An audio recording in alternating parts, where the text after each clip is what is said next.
Okay.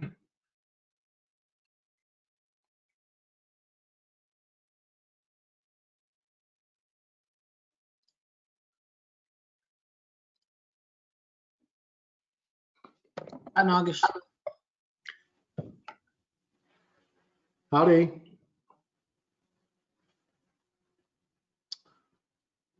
We will wait a few minutes. Let me choose.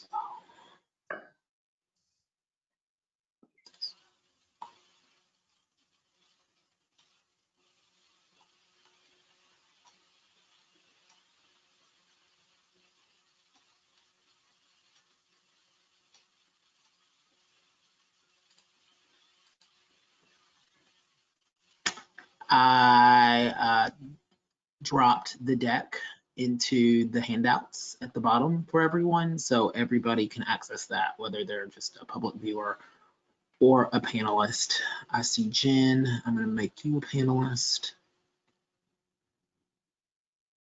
I see Erin. Make her a panelist.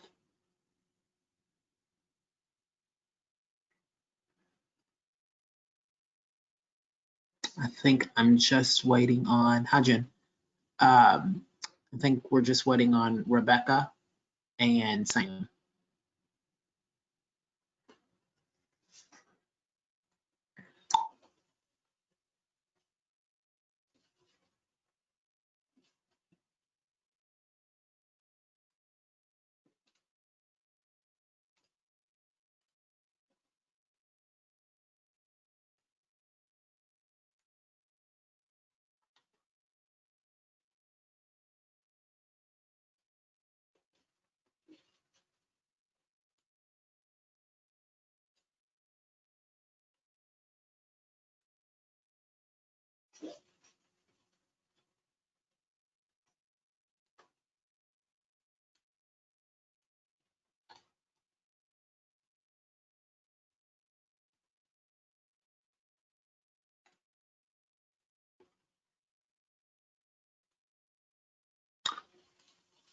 All right.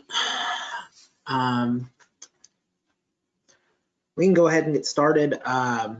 Again, thank you for joining us. This is our 6th meeting of the DC Education Research Practice Partnerships Selection Committee.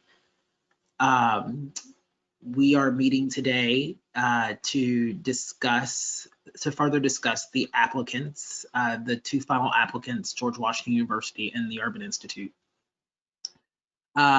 Because there's many people from the public, let me just give a quick outline of what has transpired previously and what leads us to this point. First, as you know, the council passed legislation outlining a process for the selection of a research partner for the RPP. We put out a notice of invitation. We got 3 applicants. We've identified 2 of those final applicants through this selection committee.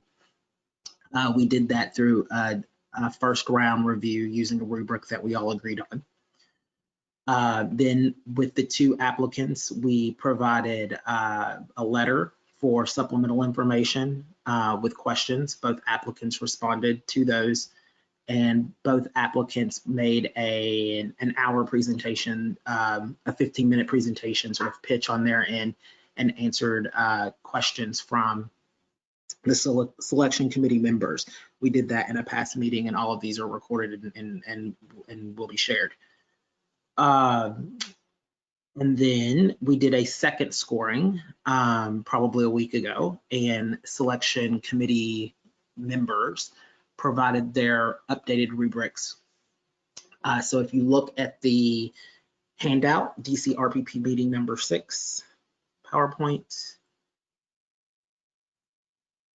which I can share on my screen, you will see that's the summary of those scores.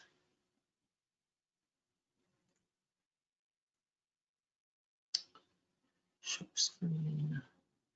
Can you see my screen?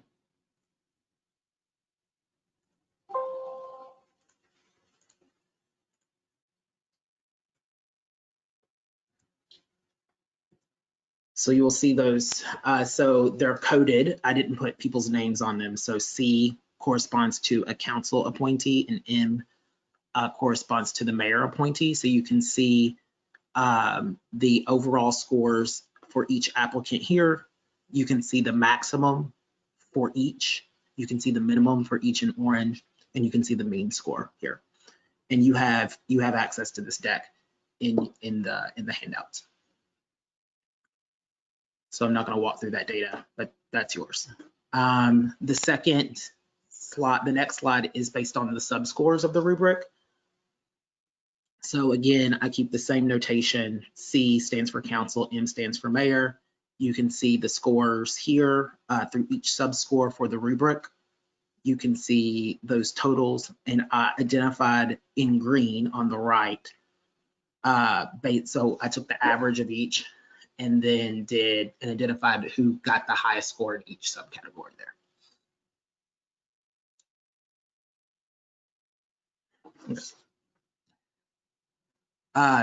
To be clear, the statute requires a majority of 4, but they have to be equally divided, at least equally divided from the mayor and the council. So 2 on each side.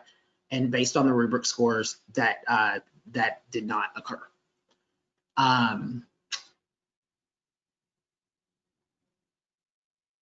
So I know that there's, I'll show my face again. Just as to provide structure, since that's been sort of my role consistently through this process, I think my proposal to you is, I know that there's a desire for additional conversation. In the past, one way we've done that is we've all done 5-minute rounds and sort of like done that. We could do that again, or someone could raise a topic that they want to talk to specifically for about 10 minutes, and you can have back and forth conversation on that topic, and then decide to move on to another topic or to stop that topic. I think the second option is probably the best, because you have very specific issues to discuss. And it wouldn't allow someone to just sort of filibuster for the next 10 minutes on the thing. So, if you wanted a conversation on sort of a finite topic, that might be the best way to structure. So I'll stop talking and leave that up to you. But I can serve as your timekeeper. Nagesh is here to provide any counsel that you might need. He's been here the entire time. So it's on you. Before we get started, I was wondering about the ruling about going into an executive session. Nagesh, do you want to take a stab at that? Sure. I mean, anyone can vote to go into an executive session. I think the email discussion from last week was premised on the fact that the executive session would cover either proprietary or trade secret information, or if there was a reason to consult with counsel on any of your deliberations. And so, certainly I think it's this panel's prerogative that if they want to go into executive session, but just keep in mind that the executive session will be recorded, and its intent is for those areas of discussion that I think we identified as being trade secret information. I don't know yet whether there is any information that's really confidential here that would impact any of the bargaining positions of either Urban Institute or GW. Certainly willing to entertain a discussion around that. But yeah, it's a very prescribed process. So happy to talk about it further. Okay, I just understood, like with the NDA that we signed, that we weren't allowed to disclose the specifics of the applications, and so having such a discussion in a public forum would mean that we'd be disclosing specifics of the applications, and therefore be in violation potentially of our NDAs. I think that the NDA was for the purposes of, I think talking about it outside of this process. That was the intent of the NDA, so that there wasn't any undue influence. Certainly the panel is constituted, it's a public forum, and you're a public panel. So the specifics of the applications can be discussed. But again, if there are specific information that really is driving down some of the financial information, some of the research and publication information, certainly I think it's you're right to go into an executive session to discuss that. I just want to make sure that we are being very clear as to what, I don't know what, it's hard for me to say right now whether, like, I don't know what the discussion is really going to center around. So it's hard for me to indicate whether this falls into that trade secret or proprietary information, or if it is something that's open and available for the general public as you all deliberate. So sorry that I'm being a little bit wishy-washy, but I'm just trying to get a sense of what specifically we're going to be talking about. And so that could be the discussion point, like, if that, depending on how you all want to proceed.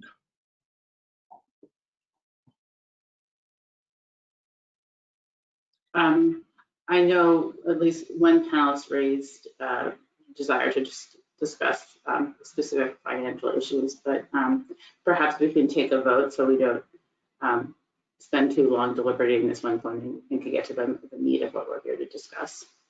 Sure. Yeah, since I was the one who raised discussing budget and finances, to Susanna's point, that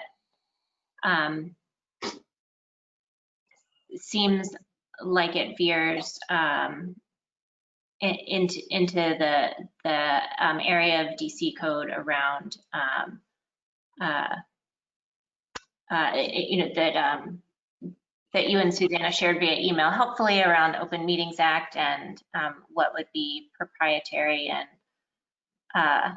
information. Sorry, I'm not going to use all the right words from the Open Meetings Act. Is that correct? Yeah, that's right. That is, okay. Thank you. Yeah, of course. So, I mean, all I think it would take is, I don't. Hey, sorry. So I don't use my council email address anymore because I'm not on council anymore. So if I don't know any of these emails that people are talking about. Okay. So someone can just forward me the chain and I can like quickly scan through. Sure. I mean, this was last week, so I wasn't sure if you were on those emails from last week. But Yeah, because I had to separately reach out to Justin for the link for this one. Let's be clear. I've been doing my best to share all content, all notices, all links, all documents with Akeem because he lost his DC Council address several weeks ago. I've had to send those to him. So he reached out to me and I've just facilitated that request. Because I have other things to do also outside of the DC RPP, I think there was probably a chain that originated with someone that was not me, and I did not loop him in. So I'll go back through my emails and send all to your Gmail account. But I do think they were also sent to your council email because we don't get like bounce backs from it. So I can do that, right? So. Yeah.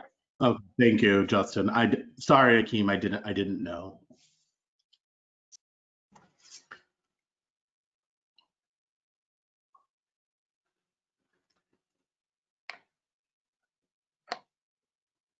Can I ask a clarifying question about the executive session if we're still on that?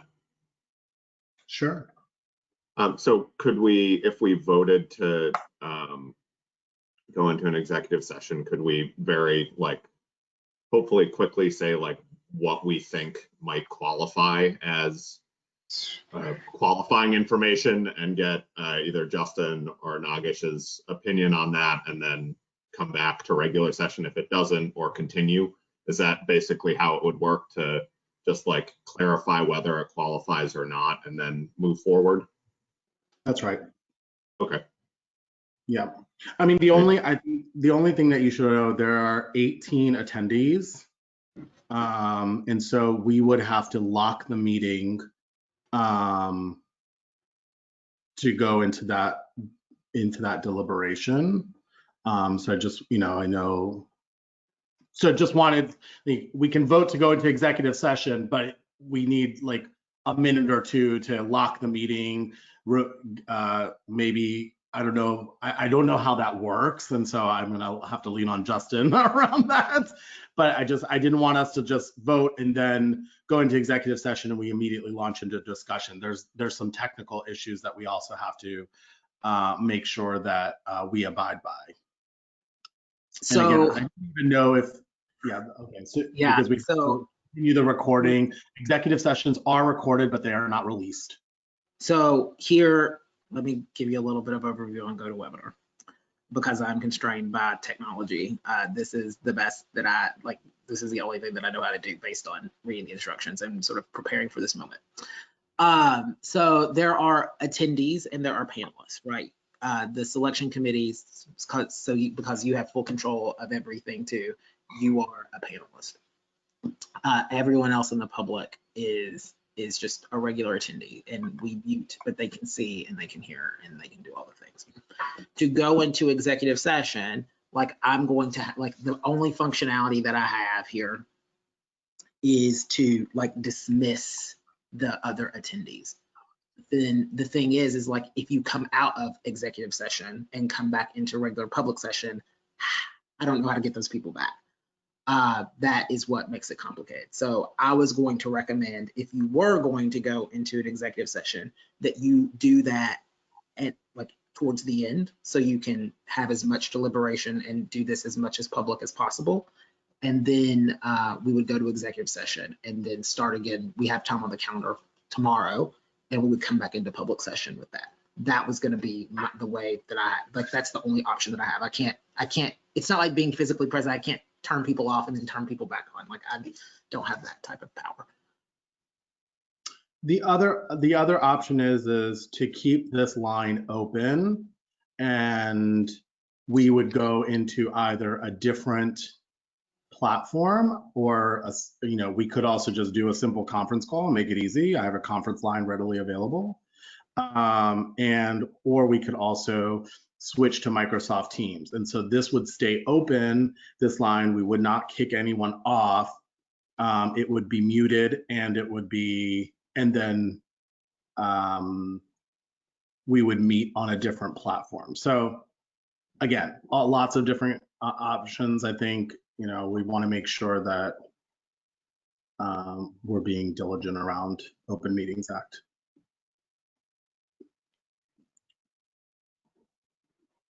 But to Susanna's point, I don't want to get lost in this technical issue. So if we really want to go into executive session, I think we should go ahead and keep this moving, because it is already 10:49. Yeah, and I would defer to Susanna and Aaron, who I mean, I'm happy to give you all a conference line, and we can use that conference line. And I just don't know how to record that conference line. I mean, I can figure that out. Or we can I can invite everyone to a Teams meeting as well, or Justin can. Yeah, let's do that. Yeah, that sounds like a good compromise. So maybe we can see like what sort of discussion topics want to be raised, and then for the ones that are of the sensitive nature, we can hop onto a conference call or a Teams meeting for that portion. Sure. Thanks for suggesting that.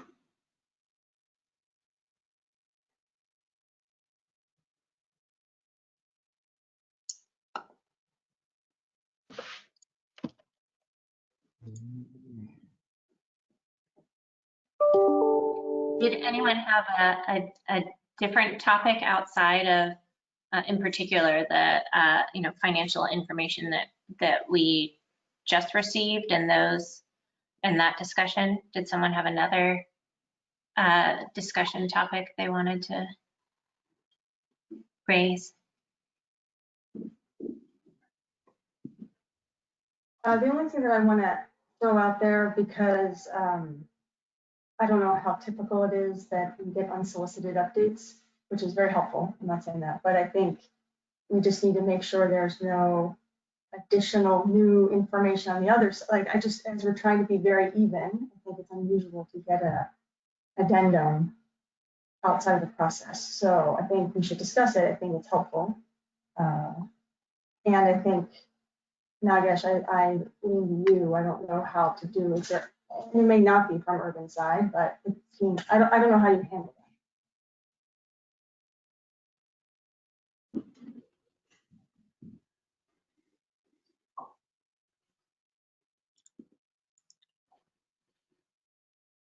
Yeah, I don't have any thoughts on that. I mean, to Jen's point, I think, Jen, are you commenting on the supplemental information that GW sent?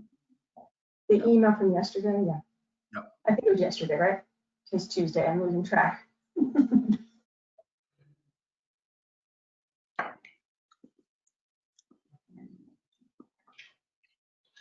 Yeah, I know, for example, if, during after you issue an RFP, if there's questions that folks have within that period, typically those questions and answer would be posted publicly for any applicant to see.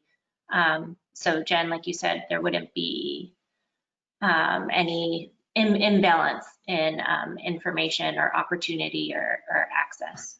Yeah. I think what is unusual about, because I'm sure we've all sat through many of these before, which is helpful. This is the first one where those who have applied watch the deliberations, and then there's responding to the deliberations, right? Which is helpful, but it is unusual. Hi, everybody.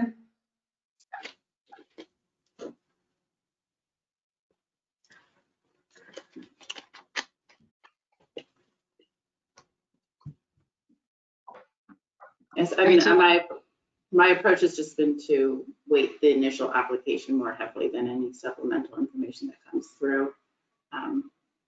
But that's just been my approach. But you're right, Jen, that's a really good point to raise.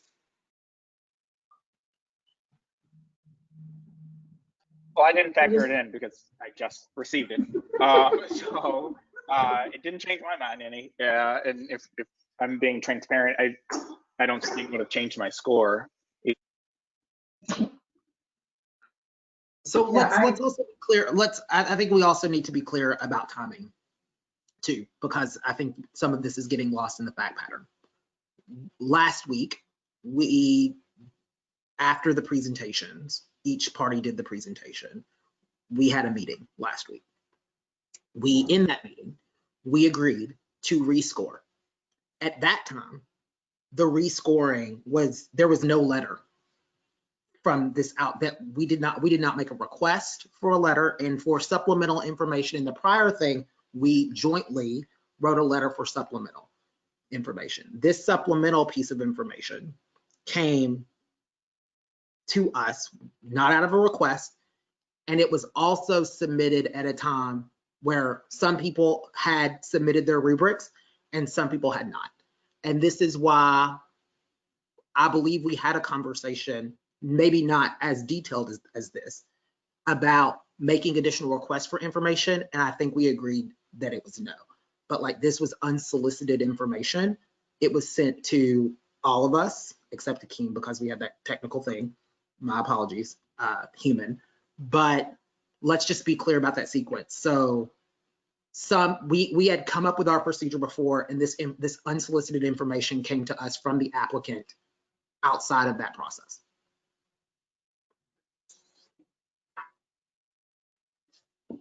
Yeah, agreed. I mean, I think this is reflects the messiness of the type of selection that we're discussing and making, and the typical, in-depth, iterative discussions that would happen between,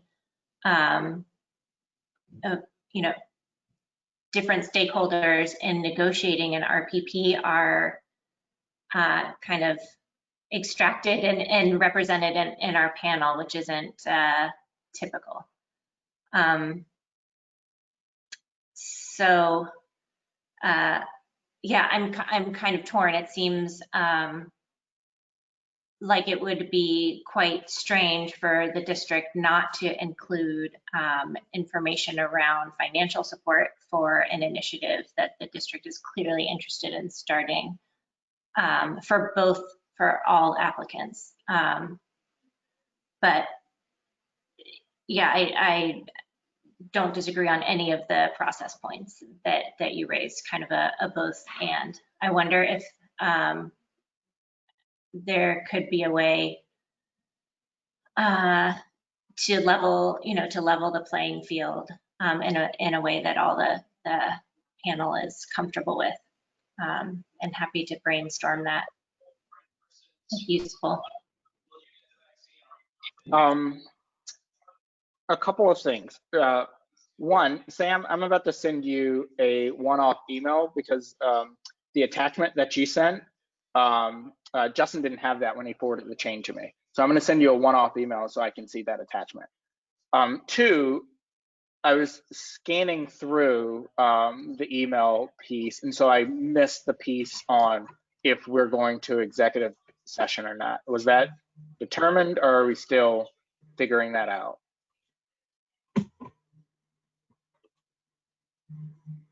I think we decided. That wasn't determined.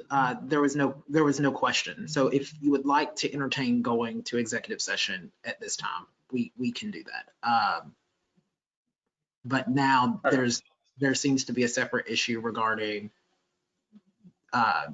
getting all of the paperwork to you that you've missed, and then all this supplemental information from the unsolicited supplemental information from George Washington, which has now been shared with everybody. And like, yeah, when we post everything, we'll post this as well. Like, it's a public record. It came to my inbox. It is what it is. Like, so I plan on putting everything that you've given me out there anyway. We've done that consistently through the NOI process. Like the NOI process, we posted the thing. It was public. The questions that applicants came in, we recorded those questions and answers. I've given those resources as well. So we've not had a history of holding back any documents, and we'll do all, like when it's all done, we'll put all that up there. So. Okay. And then the third thing that I wanted to say is I'm a little perplexed as to how we got to this point. Because so when I first joined the council, this was the issue that we were dealing with. And one of the first charges that was given to me was figuring out how to depoliticize this whole process, to figure out how can we make this about helping students as much as we can. And I feel like throughout the process in our office and working with the chairman's office, at each hiccup that was thrown our way from outside entities, like we navigated that pretty well, to where we got to a place where, okay, let's go to Chicago and figure out what's happening there. And then there was some hiccups around that piece. But we all came out of that trip with the idea of like what we wanted in an RPP. And then the question was like, how do we get there? And so we rewrote the legislation in order to create this panel so that we could pull things away from some of the toxicity that was in the couple of hearings that we had around this issue. But I feel like the process that we're at now, like as I reflected back over the presentations, to me, it was clear that one entity was ready to do this, was ready to come with research questions, was ready to do the work to have some answers to those research questions, and then ready to present to the public to teachers, principals, to policymakers in a way that's conducive to those audiences understanding what was happening, so that we could all make decisions that was best for kids. And one entity just wasn't there. And like their answers to questions seemed their answers to questions just didn't give me the confidence that they were able to do the work that that initial group that went to Chicago had in mind. And it's also been a little frustrating to me that I have a better understanding of their proposal from like members of the panel that's deciding this has been better at describing their proposal than they were. That doesn't give me confidence in that entity. So I am ready to vote. I believe that we all should be ready to vote.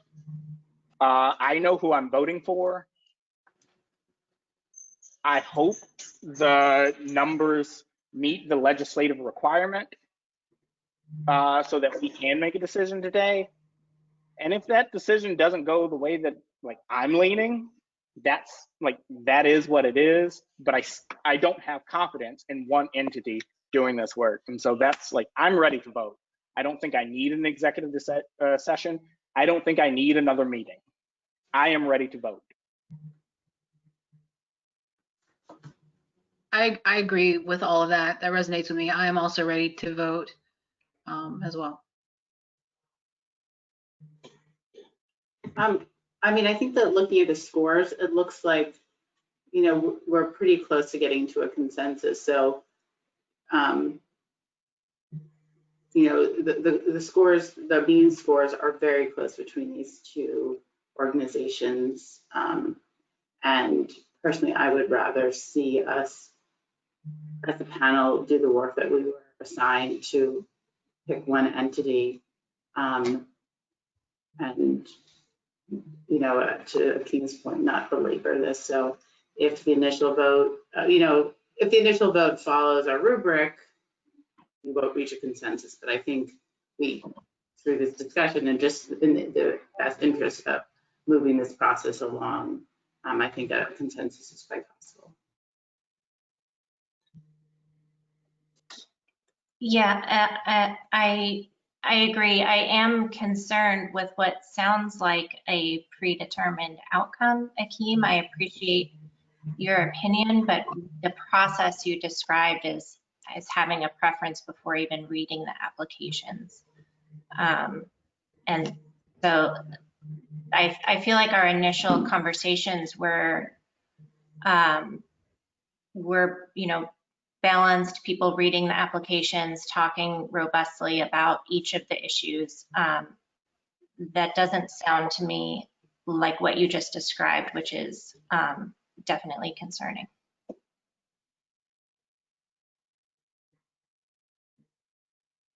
I don't want to speak for Akeem, but like for me, we read the proposals, we pre-scored. We had questions, we listened to the responses to the questions, we scored again. So for me, I feel like there was no predetermination. In fact, I actually changed where I was leaning based on the supplementary information in the proposals. So I feel like my ready to vote is based on the evidence that was presented.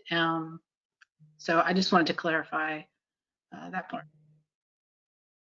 Thanks. Yeah, I will too. I'm not going to take offense to that comment because I don't think offense was met. But it wasn't predetermined. I read the applications. I scored. The initial scoring had one over the other by 1 point.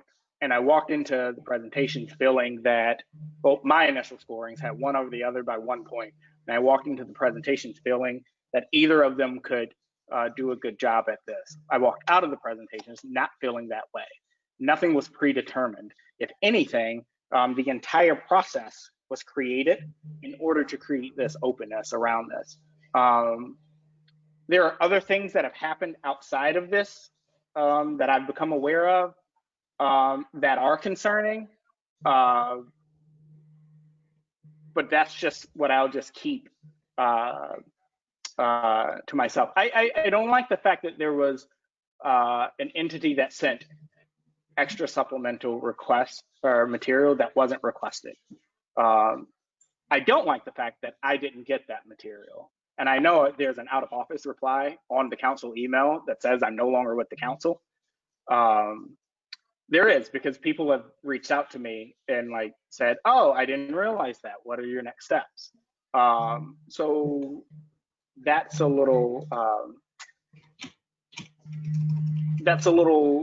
that makes me feel a certain way. But my feelings on that are not, have nothing to do with my scoring, because I had sent that to Justin before. And I wasn't even aware that that supplemental thing came in until we got into this meeting just now. But again, I'm ready to vote.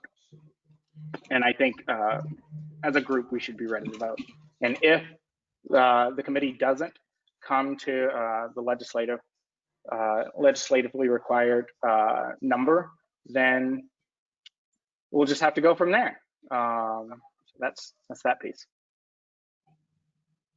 Akeem, could you email your new email address to the panelists, because like I've been getting your out of office email, but haven't known how to contact you outside of that. Yeah, I know. I'm not going to say it on here because this is a public meeting. I don't want my email spam. But I know that in a couple of the my last couple of weeks with the council, Justin had been CCing my personal email on that one. So if anyone replied to some of those last ones, I would have gotten it. And I got all the ones that when we described the extra meeting, I got all of those emails. Okay, thank you. So we all have your. And to be clear, I just want to add one piece of this, because and I don't want to be very clear about this process. Is like, again, the document in question was not, like, as someone that's been acting sort of like the sort of administrative function here, like, we didn't ask for anything. It did not originate with us. It was sent to everyone, including Akeem, but the council email. So when I looked at that, I was like, it went to everybody. So, I mean, I've sent it to him since then, but it was not a piece of information that originated with me.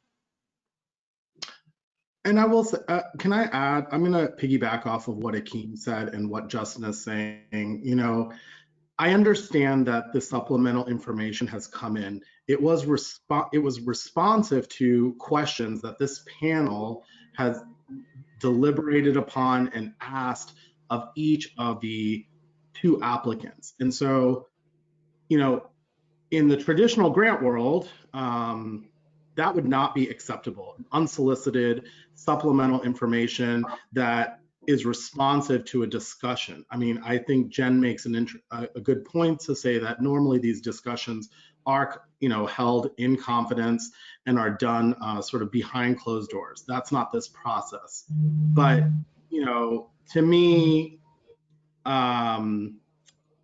given the fact that it was not information that was requested, that was even-handed, and allowed both Urban Institute and GW to respond accordingly, I think that communication by GW is out of bounds, should not be considered by this panel, because it is not this panel's responsibility to make an applicant's proposal stronger through discussion.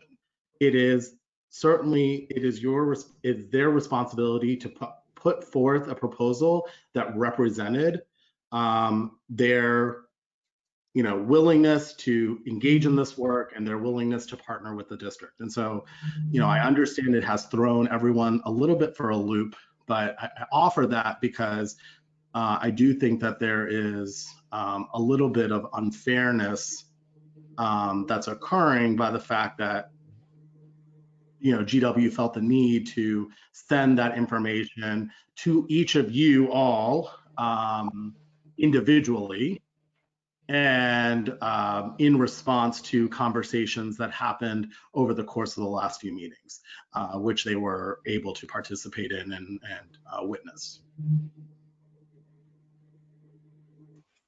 I hear that. I guess going back to what Akeem mentioned, this process has been going for a long time. Our panel is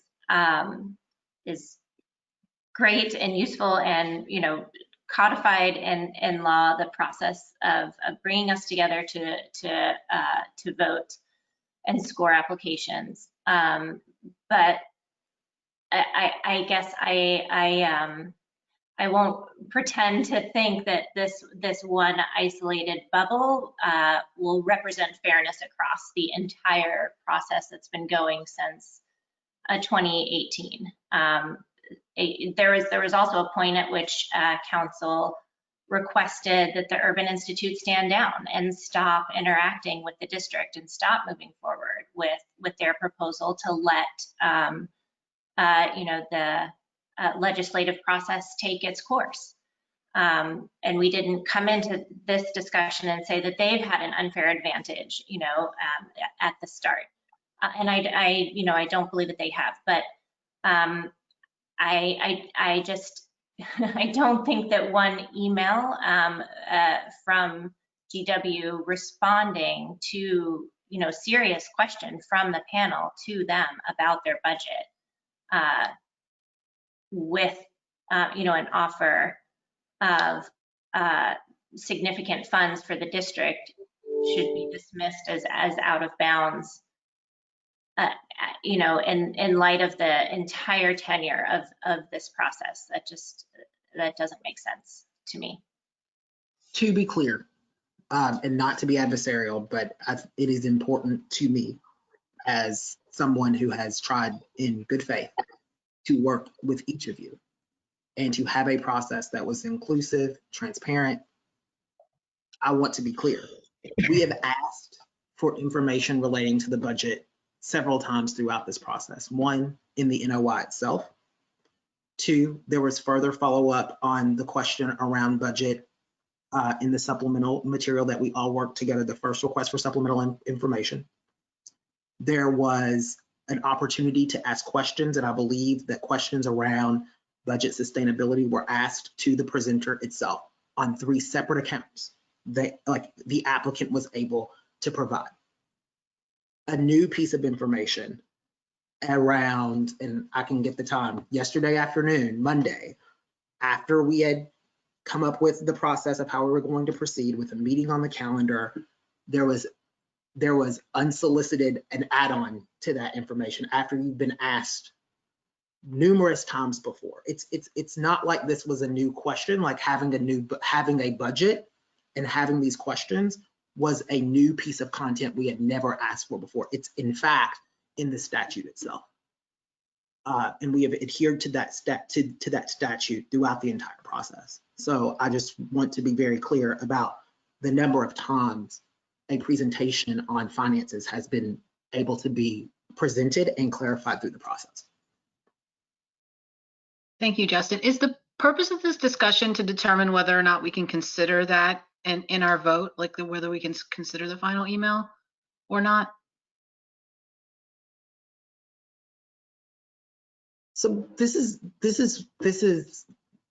kind of where, like, your vote is your vote with your information.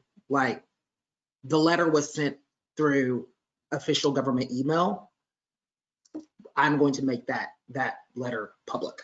Like, when I go through and post everything, it will be public. You can see what the letter was, the date, everything on it. That's just the way that I've tried to run this and the way that I've tried to operate. Like, it will be public. You can't act like you didn't see it. Got it. Yeah. And at the end of the day, the selection is yours. The vote and your decision calculus behind it is yours. I can't remove this. Like, this isn't a court of law where I can say, strike that out of the record and don't, and that doesn't even work. No. Understood. I was just curious as to why we were still talking.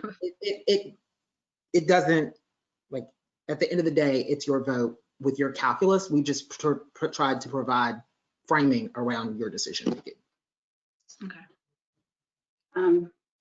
Justin, I think you and you and Nagesh have done a really excellent job running a transparent and responsive process. So thank you. And under very difficult circumstances. When I rescored the applications, I really tried to just look at the NOI and see, was the application responsive to the NOI and all of the different components of it.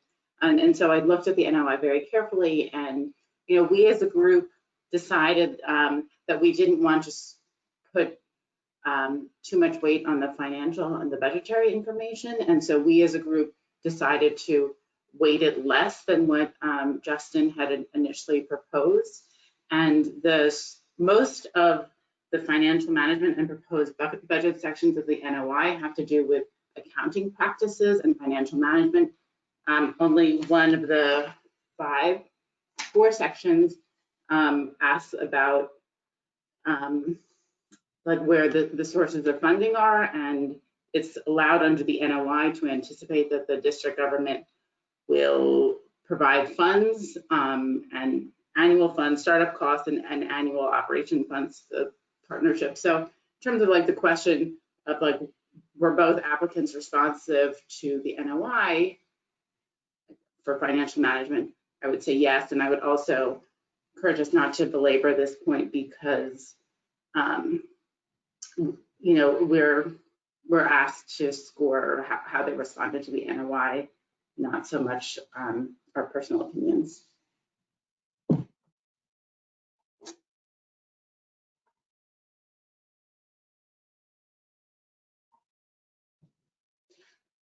Are there I don't know if we're other? doing. Oh, please.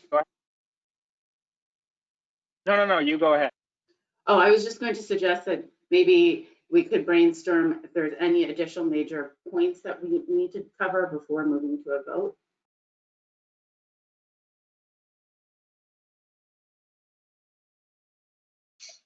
I mean, I expressed in an email to all the panelists that I was hoping to discuss budget, funding, and conflict across both applicants. If you all don't want to do that, that's totally, we are a small democracy, and that's fine. But that would be my preference, because I don't think we had a more thoughtful, robust discussion on that topic yet. So should we go into an executive session then for the budget discussion? That's what I would recommend if I've understood the Open Meetings Act correctly, and when we would move to executive session, and that content would be confidential. If I've misunderstood, correct me. That's right, Aaron.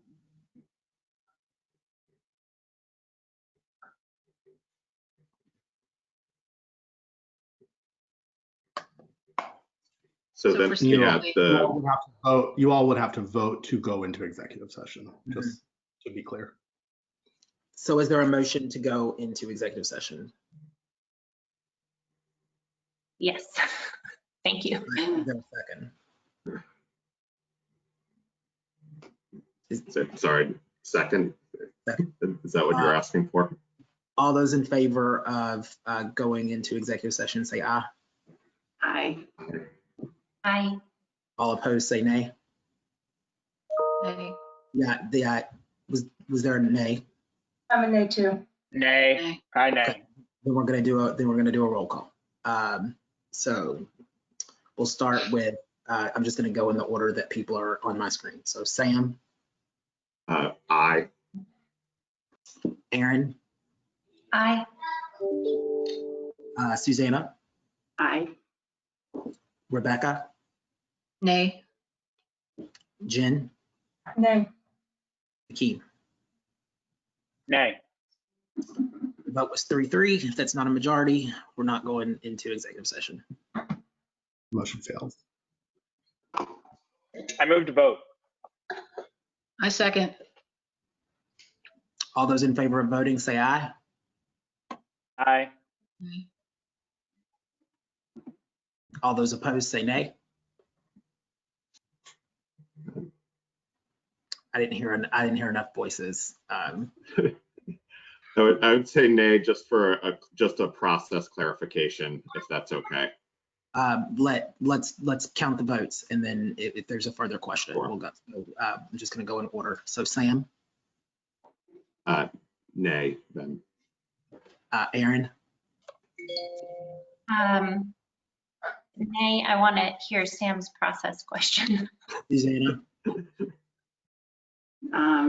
Nay, I want to have a chance to have the robust discussion if that's needed. Rebecca, Aye. Jen, Nay. Akeem. Aye. The noes have it. So we'll continue with without a vote. And Sam, you can raise whatever issue you had. Sure. Just quick process question. I think Susanna was explaining this, but I'm just not sure. This is the first of this sort of panel that I've been on. If we vote and do not achieve consensus, do we then discuss an additional path forward? Is that what would happen if we don't achieve a consensus on the first vote?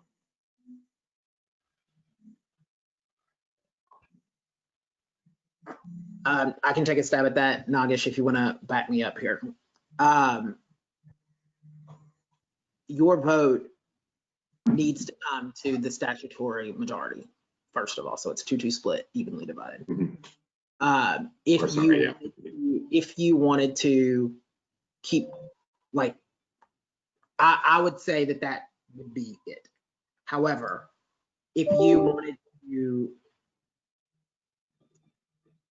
I believe that would be it. Like if you wanted to sort of like outline where you think we should go after that, where people, like, just for the public airing of sort of thoughts and views, I think that would be fine with sort of the time we have remaining. But like that would be the selection opportunity for the advisory committee. Nagesh, is that your understanding as well? Yeah, that's right. The formal business would be completed. But if you wanted to outline sort of where to go next, we've spent this much time together. I would be interested in hearing back. And I think Decision move. Sorry. Like I'm assuming we would not have an RPP, or would we then the decision would move to someone else? How would that part work? I don't think this panel makes a decision if we are at a stalemate. It is not, it was legislated to begin with. And so I think it goes back to the council and executive to discuss further on how to proceed. Right? That's how I would interpret the situation. We can say all we want, but That's right. That's right. That's correct. Is that the statute outlines the process. We didn't come to the point. But Sam's question was just having giving his thoughts. Mm-hmm. Found that to be pretty benign.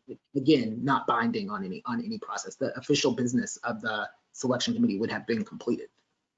Okay. Great. So there wouldn't, yeah. To amplify that, yeah, I agree. We can, we can absolutely stay within the bounds of the law and discuss, whatever we like post vote. And if we had any recommendations for how the district could consider moving forward after we voted, the law doesn't say that we can't make any recommendations about the pathway or have thoughts or ways to show our commitment beyond the one vote and a point in time. So I would be interested in if in fact there is a hung jury, so to speak, which I don't know if there will be. I would be really curious to hear how recommendations from this panel for moving forward, as I think we're all interested in an RPP happening in the district and how we can support that. Justin, can I make a point? I want to give a pitch here again. When we received the proposals and we got to read the very robust proposals, I was very happy that we had such 2 of the 3 strong candidates. And originally my scores were even. There were strengths and weaknesses on both. The supplemental information that was requested was very helpful. And I do find from that additional information that then I have a leaning that is more towards one than the other. I think it would be a real shame to hit a stalemate at this point. To Erin's point she's made a few times, that this has been a long time coming. We have 2 very strong applicants. I personally think we have one that is a slightly better fit for our situation. And I think it's going to involve the broad research community anyhow, would benefit us in the district. So it's not as if we are not going to hear from the other applicant or consortium anymore. So I said nay for the moment because it felt a little abrupt about a vote, but I am really, I'm assuming we are going to vote in the next however many minutes. And that I'm hoping we don't hit a stalemate because I feel like that would be a real shame. I feel like there's a lot of opportunity. Yes, I agree with you. Go ahead, Susanna. Oh, just to respond to Jen, I agree that we have 2 very strong applications. Our task is to build consensus here, to me, it would be disrespectful of the work that these 2 applications have done to not choose between them, but to restart the process, however that is. I would say that I've been on the fence between the 2 applications, but I'm willing to be a consensus builder here so that the process can move forward.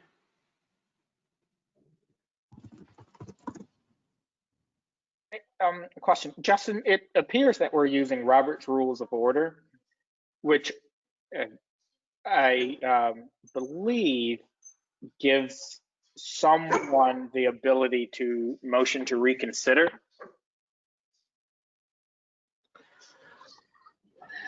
Yeah, but I would have to go deep and I would have to go back and I'd have to go look. But if you want to entertain an inquiry into that, I'm sure Nagesh could help me out in figuring that out. You can certainly raise a motion to reconsider. You can also request, someone else can also make a new motion.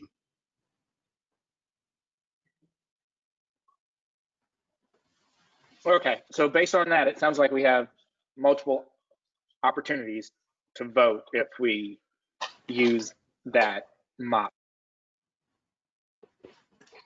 And keep in mind, you can move to a vote, but you can also move to select a particular proposal, candidate, applicant, institution. I think I mean, one way that we can handle that, since I'm not an expert in this, just enough to sort of be functional. But I think what you could do is you could say, you could call the vote, we could vote. If you don't have it, you could keep talking and then just not adjourn. Like, you know, we're going to keep going. Like, we can make a motion to adjourn to sort of stop the process, or we could keep going and you could do another vote that way too. I mean, we didn't, when we started this, we did not foresee anything. I guess I should have been a little bit more clear about what rules we were using. I'm sorry. I know we had some rules around quorum at the very beginning, and we facilitated a conversation around rules when we were setting ourselves up, but we didn't really formalize that. But like, if you wanted a path forward, I think it's like you could do the vote, you could call the vote, you could do the vote. If you select, great. If you don't, then you could make a motion. Like, if no one makes a motion to adjourn, then we could continue with more debate, and then whatever, if that takes tomorrow, whatever. I think The one thing about timing is that Akeem is an appointment, and like we've set time on the calendar for today and tomorrow with a fine amount of time, and like Akeem's employment with the council is still there. If we went past tomorrow, we would have to find some more time, and I don't know how Yeah. that works. So The appointment, so my appointment isn't contingent on my employment with the council. Just a clarity's sake on that. So if this continues past December 31st, I'm still on this. Now, I did at the first meeting, like I did mention that I would like this done in the year 2020, not to roll over into 2021. I think we all agreed on that. But if it has to, then it just has to. The other thing that I would say, in terms of this process, I like Nagesh's idea of the motion to vote and the motion to select. So I would suggest that we do a motion to vote, and if it meets the statutory requirement, then we do a motion to select. If it doesn't meet the statutory requirement, then we can continue the discussion and do another motion to vote until we meet the statutory requirement.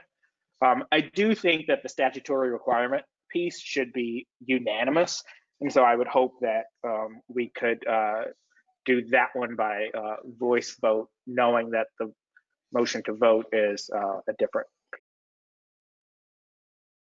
So Akeem, you're saying that even if we voted without consensus, that we could build consensus through a second motion to select?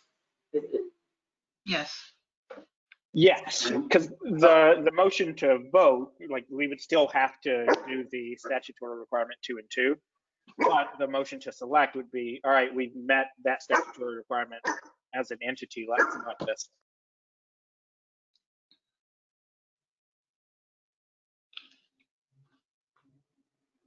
Can I ask a maybe similar process question? I think I understood that process suggestion. As I think I'm likely in the minority in my vote, I'm curious what my fellow panel members, what you all think of as the panel's responsibility, if at all, in considering any suggestions from folks who on the panel who are voting in a different direction. Is there, and that's kind of what I was thinking in considering a conversation post vote, like is there, which is maybe similar to what you're saying, Akeem, as well, is if and how can we make recommendations or suggestions that would take into account all of the panel members' viewpoints beyond the statutory voting requirement?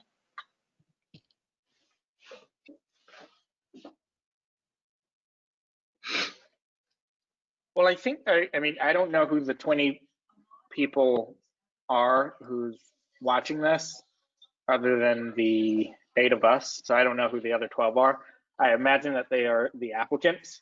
And so I think they are well aware of how all of us feel about this and the recommendations that any of us would have. But I guess my thinking on the process is we have to meet the 2-2 split somehow. And so we meet that through the initial vote. And then that determines who we select as that. But that was my proposal as I building off of what Jen had said, it's like we should make a decision because it is unfair to these two entities to not make a decision. Yeah, I'm not, I won't, I'm not going to try and block decision making. We've been meeting long enough. What I'm asking is,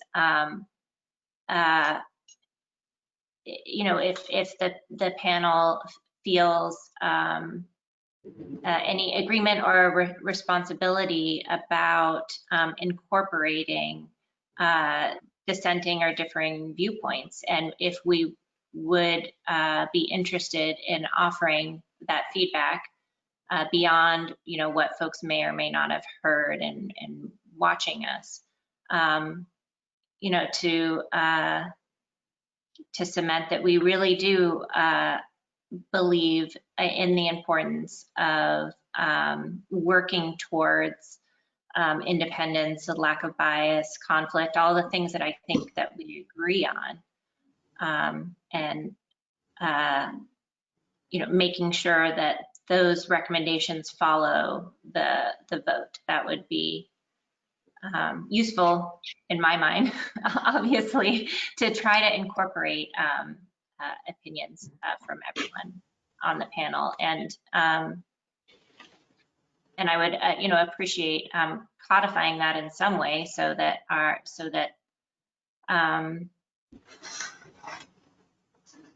the, you know, some of these critical concerns that I have in particular are conveyed. So Aaron, would be kind of what you're suggesting, and I guess if we're, because we are making a panel to make a recommendation, that we would vote, then and then vote to select, and then after a selection is made, if one is made, we would have some sort of additional written context for our recommendations that we would provide to, I guess it would be OSSI or whoever is creating the final contract or agreement, grant agreement with whoever's selected. Is that kind of what you're thinking, to say, like, you know, here's what, at least for individual panelists, would recommend on pre-registration, to take my own, you know, stick in my craw issue, like those sort, like something like that, to be conveyed to OSSI or also be in the public record? Yes, and thank you for making that more clear and tangible. As government servants, I think we all know how much we work by memo and writing things down. So that I would appreciate that if there was some sort of you know, a transcription, or that's not the right word, so, some sort of way to codify both pros and cons, you know, individual thoughts or overarching agreement from the panel itself. Either way, I'm open to whatever format works and makes sense. But yes, I would appreciate that. I think what I would say, I as sort of the facilitator of this, like, I would say, I think it would be fine if individuals on their own wanted to send a document outlining their independent thoughts. However, coming up with a process to get consensus on something that is subjective, I think would be a very difficult challenge considering where people are. So I think the way that we could handle that is that, you know, we could say, you have a week to send me whatever document on letterhead, and we will post that on the RPP site, and who sees it, like, that's it. But like negotiating some sort of report, like, to me, that's probably a no-go.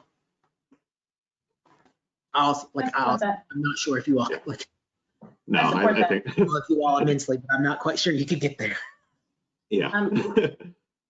Maybe if, Aaron, you feel strongly about including a letter, you could circulate it to the panelists ahead of time, and if anyone was so moved to sign on, it could be a jointly submitted letter. But then it, we'd have the opportunity for it not to just be individual if people felt that way, but we wouldn't have to put it on Justin and Nagesh to convene a separate process to build consensus around a letter. Yes, yeah, I also would agree with your kudos, Susanna, earlier for Justin and Nagesh, your coordination throughout. And I'm not trying to add to that burden. I was really honestly asking us, the panel, to what do we owe each other? What do we owe this process? And do we feel that there is a responsibility to articulate multiple opinions? My office and myself have testified and put into memo and writing thoughts on the RPP for 2 years now, 3 different testimonies. So I can do that, but I was trying to articulate, perhaps badly, the value in jointly committing to certain principles that I think we all do agree to. But I'm not trying to add to Justin's workload at all. So I would appreciate the opportunity to make any of those things, and if can't even remember 3 minutes ago, whoever suggested the opportunity to sign on or anything like that, I think would be great, as long as it's kind of its own. It's not a thing we meet over or have to achieve consensus on or anything like that to spare it. But I think that for me, to what a lot of people have said, is that I think there's 2 applications that were strong, and we were really grateful for them to submit them, and the district would, I think both benefit from either of them, but you have to choose. But I think the point in my mind of a lot of the interviews and supplemental questions is to understand what would be possible in the final agreement, knowing that that is not our charge, but having the ability to say, I'd recommend this, I'd recommend that, for what it's worth, I think is useful after the vote, if that's allowed and if that's possible. And it sounds like, based on what Justin has said, that it would be to submit any written comments in addition to be posted. Yeah, and to echo Sam's point, I would recommend it being, to the extent possible, in the form of suggestions rather than dissension, because we do have 2 very strong candidates. Likely some of us will be on the advisory panel as well, and we'll need to work with whomever's selected. So that's what I would be looking for to sign on to. Yes, I agree. And that's a good way to put it, Rebecca. Right, I think we're only supposed to be on here till noon, and that gives us 17 more minutes. Are we going to vote today, or are we going to use tomorrow? Or Yes, please. Okay. Yeah. Well, I move to vote. Is there a second? Oh, wait, time out. Hold on. Let me just make sure, because we had like a rule thing, and let's just keep it consistent. So the first will be on a motion to vote if we're going to vote. Then we will vote on the applicant. So you will go George Washington, Urban Institute. We'll have that determination. Then someone can make a motion to select, and then we would vote on selection. Correct. All right. So start again, Akeem. Is there a motion to? Sorry, one clarifying question. Are we allowed to change our votes between the 2, motion to vote and then motion to select? Okay, thank you. I was going to ask that too. Go ahead. Yeah, so my hope is that we use the motion to vote to meet the statutory requirement of 2 council, 2 mayors, mayor appointees. And so if that doesn't happen, then we can't make the selection because we haven't met that statutory requirement. And then once we. Oh, sorry. So, and then once we do that, the selection piece would be a unanimous thing where we can do that via voice vote and everyone agrees to that selection. I don't think we necessarily have to have the consensus of the motion to vote, but we have it, achieve it in the motion to select. So Yes, I thought, that hold is on. true as well. So I thought the issue, if I recall correctly, was if we did not, like, you were concerned, several of you were concerned that if we vote, that would stop the process. So what we said is we would have two different votes. We would have a selection or we would have a vote. And if it's there, someone could move to a motion to select. If it's not there, we could proceed with discussion and you could vote again, you could select again, whatever. Now, how long you're gonna go through that process if you're still hung is going to be up to you. And I would imagine somebody would have to make a motion to adjourn. We have to start at some point. But like I'm gonna let you do it. So I think that the way that you wanted to set it up, Akeem, was if we voted, it just wouldn't you could continue having conversation and keep going. So two separate. You can. Yeah, I don't want to go to the selection unless we meet the statutory requirement. My hope is that we would meet the statutory requirement at the vote stage, and then the selection could be all of us saying yes, this is the one. So I know who I'm voting for, but if the one that I vote for doesn't meet the statutory requirement, the other one does. On the selection piece, I will honor the group and go with that one for the selection piece. If that makes sense. Yes, Akeem is making a request, but it's up to each advisory committee to sort of honor that respect. Like, you get to vote is the thing. He's imploring for you to do that, but you would still do it. So for the vote, we have to meet the statutory requirement. For the selection, it only needs to be unanimous. I don't think we need, Very complicated. Anything This is getting requires very complicated. being Yeah. unanimous. I agree. I'm just trying to give you I appreciate Keem, right, not trying to get us stuck. Yeah. So I'm going to move to vote, and we are voting on an individual entity at this point. That's correct? Correct. Okay. So I move to vote. I will second that motion to vote. all those in favor of voting, say aye. Aye. Aye. All those opposed, say nay.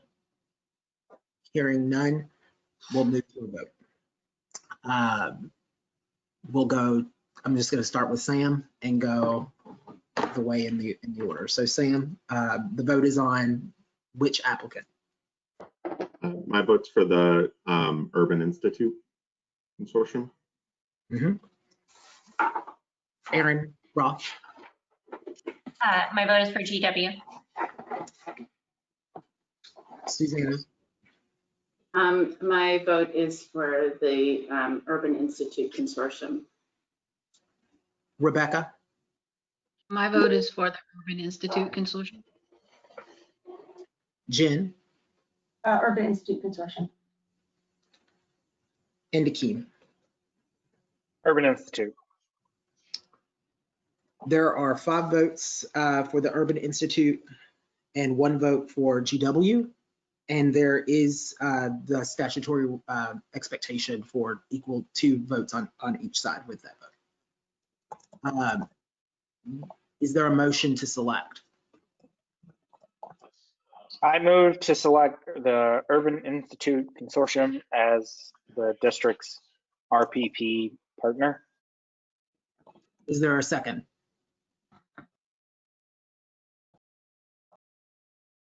I second. All those in favor of making the Urban Institute the DC RPP partner indicate by saying aye. Aye. Aye. All those opposed, no. I don't really understand the point of this vote, to be honest. Am I just saying, yes, I understand that the vote was 5-1 and that's that? Yes. For clarifying. I can do the math. Have it, that can, like, the Urban Institute has been selected. It's met the statutory requirement. Thank you to the panelists for their participation and their hard work and their cooperation with the process. I also, before we sign off and adjourn, I do want to provide some parameters. Today is December the 29th. I would imagine nobody wants to do very much between now and the new year. So how about if whatever your, I'm going to, my next steps is I'm going to take all of our documents and in our recordings and download them, and I will post them on our RPP where we've been keeping all the things on the OSSI website, and I will let you have those links as well as soon as they're posted. And then if anybody wants to make a request for any information, I can provide. I know, Aaron, I communicated with you about you wanted the videos and things. As soon as I get those downloaded, and I was just going to post them and let you know that they were there. How about if you have any other, if you wanted to write a letter or outlining your views, I'm going to leave it on you to sort of facilitate, like if you're going to do a joint letter, but if those could be sent to me by the close of business on January the 8th, I will, that gives you almost 2 weeks to work amongst yourself, but we won't facilitate that. And I will publish those and get those on our website as they are. I'll probably send you a reminder on like the 4th or the 5th. Are there any other questions, comments, concerns? Thank you to you, Justin, and you, Nagesh, for keeping us on task and keeping us organized. We really appreciate it. Thank you all. Thank you all. It's been a learning experience, technically and organizationally. So it's been a learning experience. So thank you all. Have a good day. Oh, one just administrative thing. I just wanted to say that I think that this panel has, made its selection. The record or the panel is still open until January 8th, if we want to say 5 p.m. But I think that we need to make sure that we put on the record that this panel is adjourned, having completed its business as of January 8th, 5 p.m. or whatever deadline you all select for that supplemental information, position statement, opinion statement, whatever you want to call it. I don't know what we're calling it. But I do think there needs to be like a very clear sort of set parameter around making sure that this panel is disbanded, adjourned, having completed all of its business. So I just wanted to make sure that this recording and this reflected that. So that's the only kind of last administrative piece. So I Someone needs I'll a throw motion out for my that. suggestion to reconvene in Halloween costumes for next year, which aside from that, agreed. So I move to close the panel as of January 8th at 5 p.m. Is that? That's perfect. Is there a second? Second. Sam, all those in favor say aye. Aye. Aye. No. Hearing none. All right, we're adjourned. Have a good day. Thank you Thank all. you, everybody. Thank you all. Happy New Year. Happy New Year. Happy New Year, everybody. Happy New Year.